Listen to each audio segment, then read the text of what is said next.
Halo sahabat Hermina, jumpa lagi bersama saya Meika Afifi dalam acara Hermina Podcast. Hermina Podcast kali ini kita akan membahas tentang sakit perut pada anak. Nah, hari ini saya kedatangan narasumber yang cantik sekali. Aduh dok, gimana sih dok bisa cantik begitu? Halo dokter Endang, apa kabar? Kabar baik. Halo sahabat Hermina, apa kabar? Luar biasa sahabat Hermina, dokter Endang itu auranya positif ya. Terima kasih. Jadi kalau ketemu dokter Endang itu bawaannya ceria, pengennya ketawa, pengennya kalau bisa dance nih sahabat Hermina. Biar awet tua ya? Awet muda. Awet muda dong dok.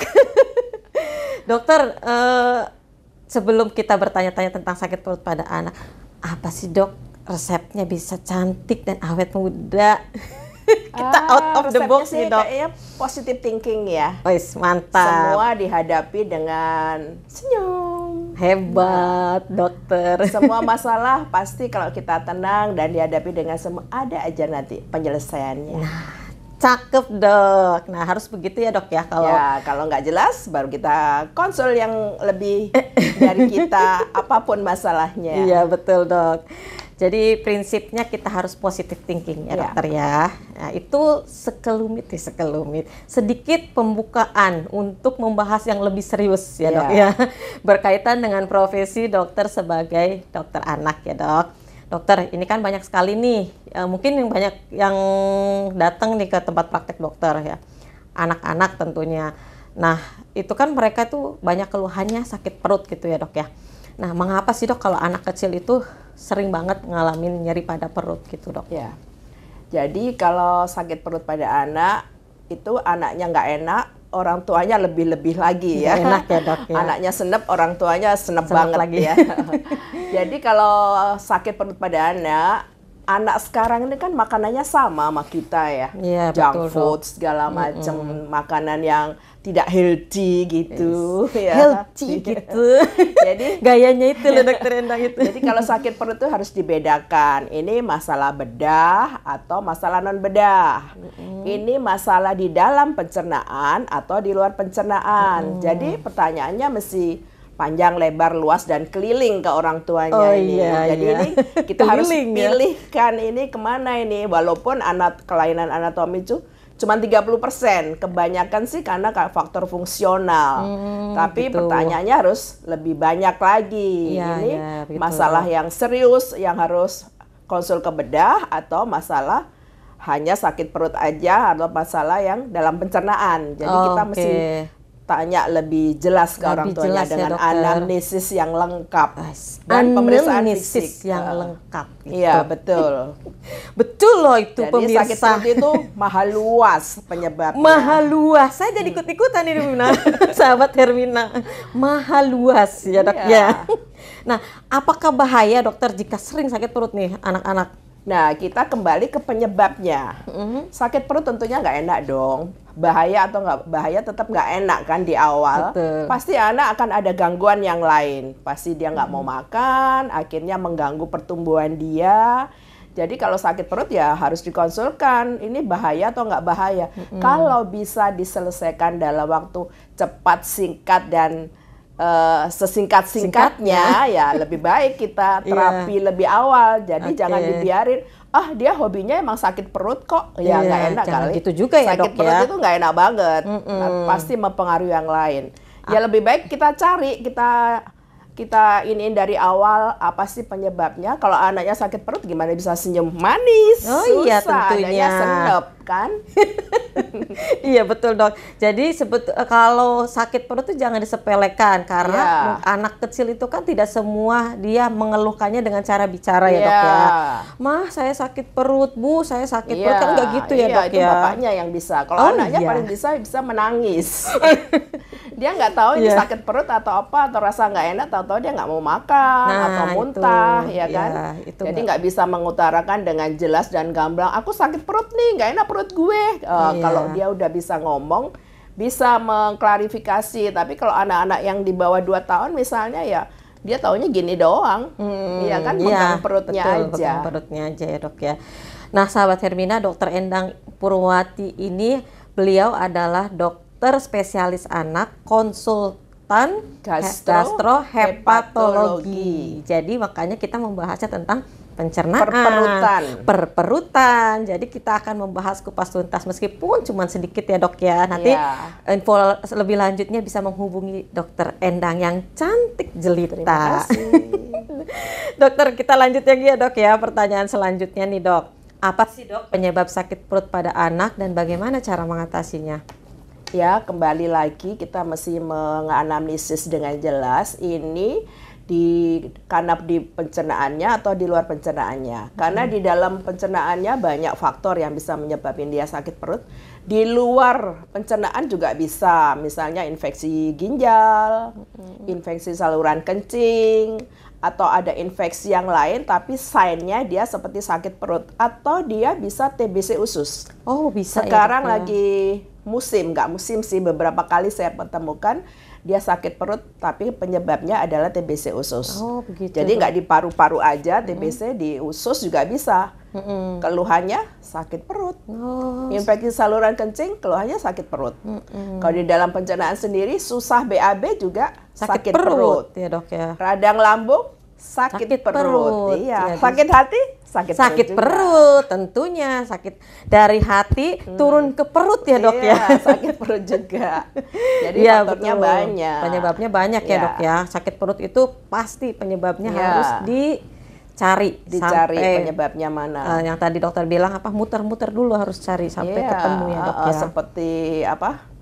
Seperti kita cari masalah ya, intinya di mana, seperti detektif. Oh iya benar. Kita cari di mana penyebabnya. Permasalahannya di mana ini gitu ya dok ya, sakit perut ini. Iya betul. Ahlinya oleh dokter Endang yang cantik jelita. Terima kasih. Dokter, nih dok, apa sih dok yang harus dilakukan jika anak itu mengeluh sakit perut? Apa yang harus dilakukan? Kita harus mengetahui ini sakit perut disertai demam apa tidak. Sakit perut disertai muntah apa tidak.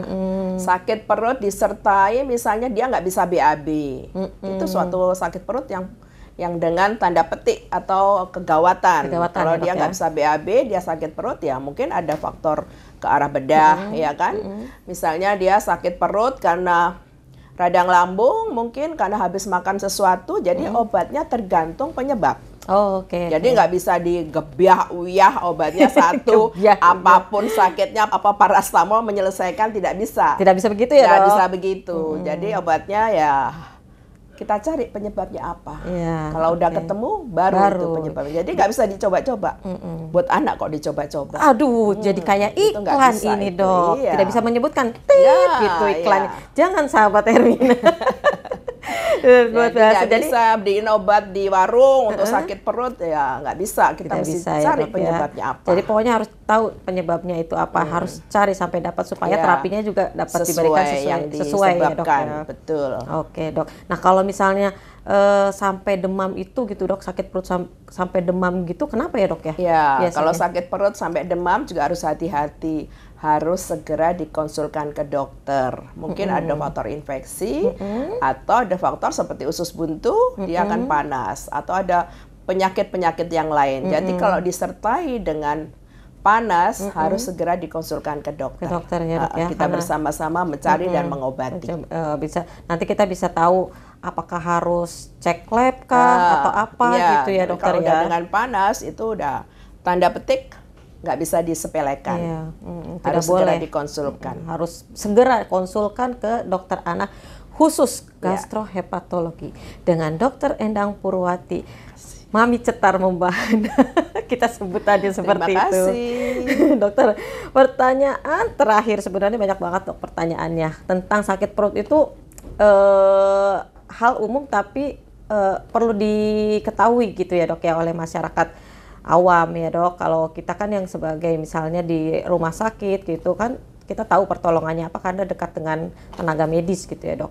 Nah kalau masyarakat umum itu kan perlu penanganan yang benar-benar, maksudnya di awal itu kalau di rumah itu seperti apa gitu ya dok ya. Nah dokter, ini pertanyaan terakhir. Ini sebenarnya banyak banget sih dok yang bertanya, bolehkah anak minum susu pada saat sakit perut? Ya, kembali ke penyebabnya ya. Kadang-kadang bisa juga sakit perut karena overfeeding.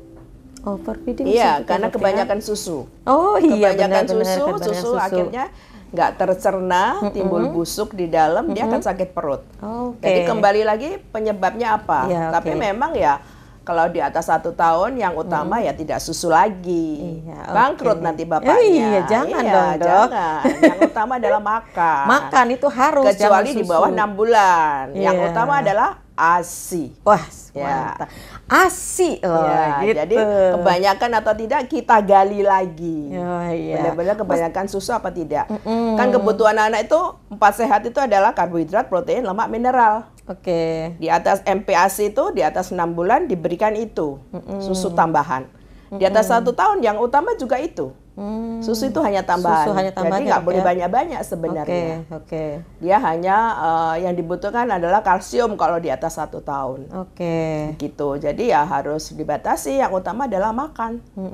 Harus makan Ya, utamanya, Dok, nutrisi itu adalah makan dengan karbohidrat, protein, lemak, mineral itu yang dibutuhkan pada anak. Jumlahnya harus cukup.